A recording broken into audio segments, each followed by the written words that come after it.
My coworker stole my lunch every day, denied it and blamed me when he almost died because my food had peanuts. Now he's being fed a daily dose of public shame. My office recently got a new hire, Omar. He's a young Muslim guy, fresh out of college, and ever since he was onboarded, my food has been going missing. I mention his religion because I'm also Muslim and it's hard to find halal food on short notice, and it's been really difficult not having food to eat because it's been stolen. My theory is that he stole my food because I'm the only obvious Muslim one in the office. I wear a hijab and have mentioned going to mosque, and he knows that my food is okay to eat. I've tried talking to him about this, but he always plays dumb and denies knowing anything about my missing meals. Well, Omar is allergic to peanuts. On Friday, I brought leftovers which included peanuts. I made sure to label the package clearly with my name, but I didn't think to include any label about it having peanuts in it. No one else in the office uses allergen labels for their food, and I honestly forgot he was allergic. When I got to the fridge and realized my food was once again missing, I rushed to Omar's desk where I of course found him eating my food, and I told him that the lunch that he stole had peanuts in it. His eyes got really wide and he went for his EpiPen, and thank goodness he injected himself before the reaction got really bad.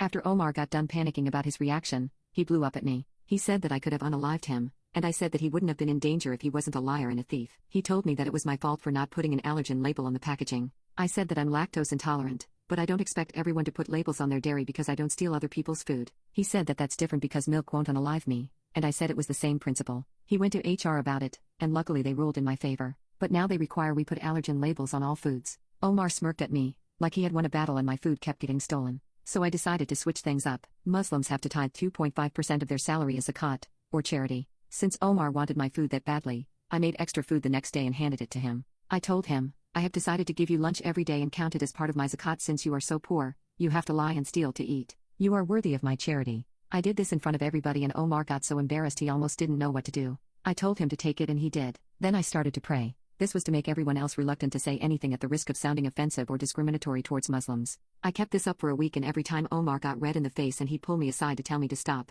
I told him that I was just using him as my charity because he's so poor. My coworkers would tell me I was doing an honorable thing and I told them I just liked feeding the poor, and I think we all should do it. They agreed and told Omar they should thank me for giving him food and now he doesn't have to resort to stealing it. He'd get angry but he never said anything, at least I never heard anything. But one day he finally had enough and he said he wasn't poor and he'd stop eating my food if I just stopped embarrassing him in front of the whole office. I agreed to his terms and from then on, my food never got stolen again.